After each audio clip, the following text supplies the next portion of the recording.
And joining us now in the studio, Brian Drennan, president of Capital City Beverages. Brian, thanks for coming on. Hey, thanks for having me, Gerard. So we wanted to have you in to talk about some changes that were made in this legislative session to the liquor laws and how that impacts a business such as yours, how it impacts consumers, retailers. You guys, of course, are in the distribution business, right? We are, yeah. And so we have 18 counties in central Mississippi servicing all bars, restaurants, grocery stores, convenience stores. And prior to 2020, we did beer and light wine, craft beer, right. Domestic beer. Prior to 2020 in Mississippi, anything that was a distilled light spirit under 5% was not legal anywhere. It just was not sold. And there were some products around the country that were light vodka, 5%, and they were in Alabama, Florida. High Noon is one of them. And so in 2020, a law was passed to basically allow those to create a light spirits category. We started selling those. They did really well. Cathead Distillery, which is in Jackson, created one, a Cathead Sparkling, which has done really well. And after that, a lot across the country, RTD cocktails, which is ready-to-drink cocktails, started becoming really popular. And they were under brand names like Crown Royal and Jack Daniels and Absolute.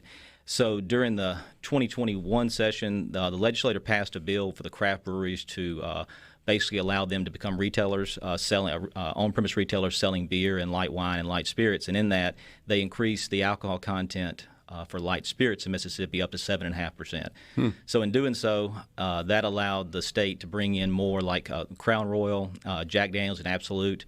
Bacardi's coming in, and we started introducing those in February of this year, and have continued to introduce new brands, and we'll do some more in May. But it basically brings to our retailers the ability to sell spirits products of brand names that people know.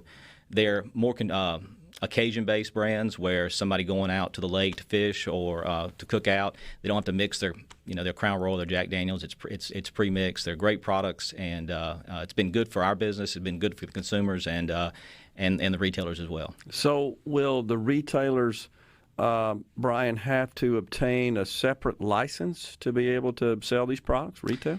No, so under Mississippi, the beer permit law, their existing beer permit, which covered light wine and beer prior to the light spirits, that falls under that. So they do not have to obtain a liquor permit or an ABC permit. It's just a beer permit. Okay, so it just falls under the standard beer permit. So assuming then if they have that, a convenience store, for example, right, grocery store, would all be able to retail these products? Yeah, so we have 1,500 customers that we service in our 18 counties, and all of those have beer permits. So anywhere we go, when we have beer on our truck and seltzer on our truck, they're gonna have the ability to purchase the Crown Royal or the Absolute or the Jack Daniels. Okay, is this something that the industry has been trying to get done for a while and just happened in this session?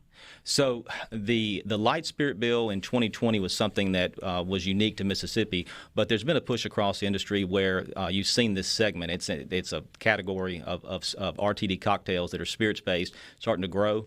And I think it was something that where it wasn't they're more fit to be sold in the convenience stores and grocery stores where the alcohol content for a beer in Mississippi is somewhere between 5 and 8 up to 10%. So these fit in that same type of alcohol content. They're sold the same way in your reach-in coolers and your coolers and on the floor and displays. Okay. And so across the country they're going into more convenience stores, and so the industry has just seen that grow, and they think it will continue to grow.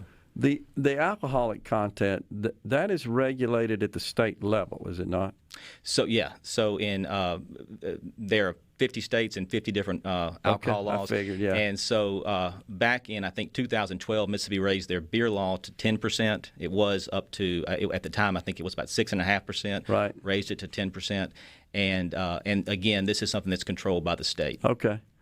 Yeah, for some reason I thought it was actually lower than that in the state of Mississippi. Seems like we've always had a lower threshold than a lot of other states, especially those in the Midwest where they seem to be more inclined to consume beer. I don't know, but I'm surprised to find out it's that high. I really haven't ever, and it's actually printed on the container somewhere, is it not? It is, and so when you think of beer, our beer laws are written in by weight, so it'll be 8% by weight, but it's actually up to 10% by volume, which is where you see that on the label. But most of your beers, I mean, your Miller Lights and your Coors Light are going to be around 5. Okay. Your IPAs, I think of like one is Bell's Two Hearted, and that's a great beer, and it's about 7.5%. So You can get it goes up to 10, but in Mississippi we can get just about every beer.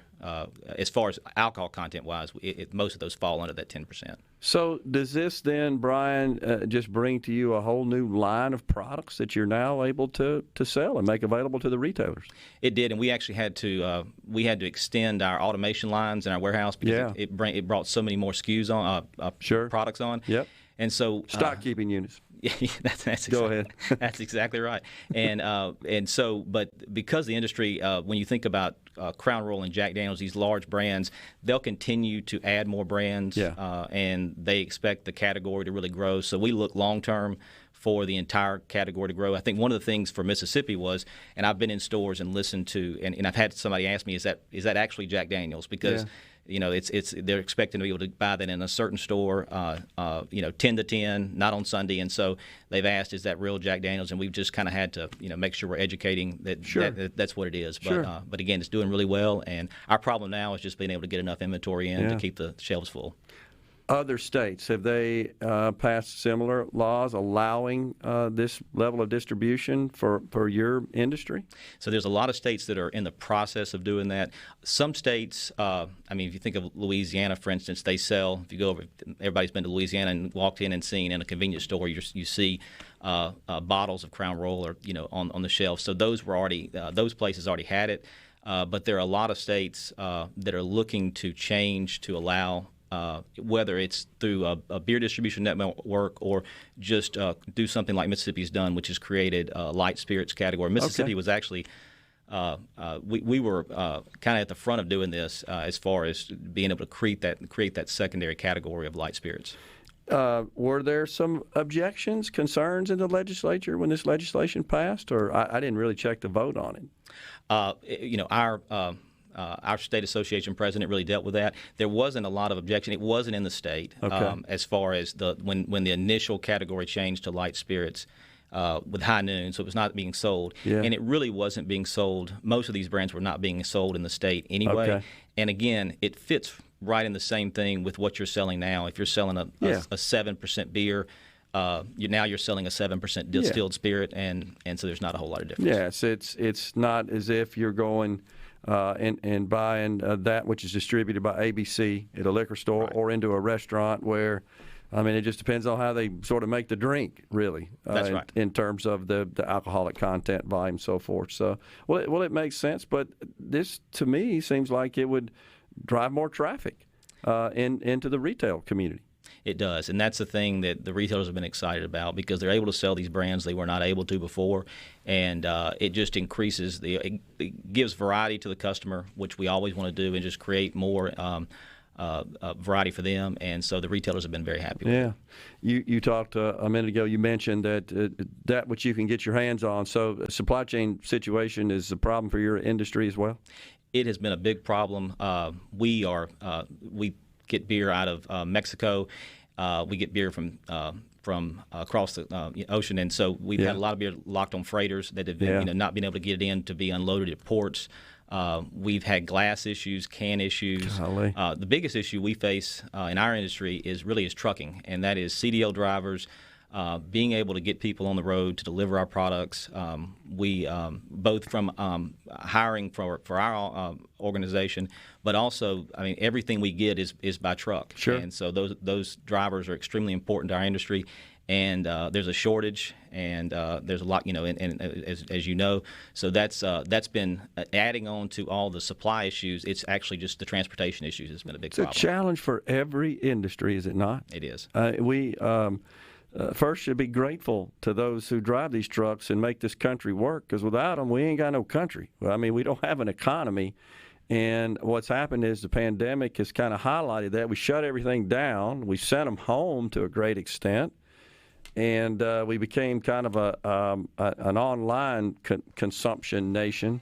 And now we're trying to get back to it, but we need folks to get back and get in those trucks and drive them. I saw Walmart's now offering $110,000 starting pay. We saw that too, but they're integral to our country. They do so much for us, and so we need more truckers, and we need to keep them on the road. Well, hopefully this is going to be a good deal for you. I think it sounds like it is, and so I'm glad, frankly, that it got passed, and we need it to boost our economy. Brian Drennan, president of Capital City Beverages, has been our guest. Thanks for coming on, Brian. Appreciate it. Middays will take a break right here. We'll be right back.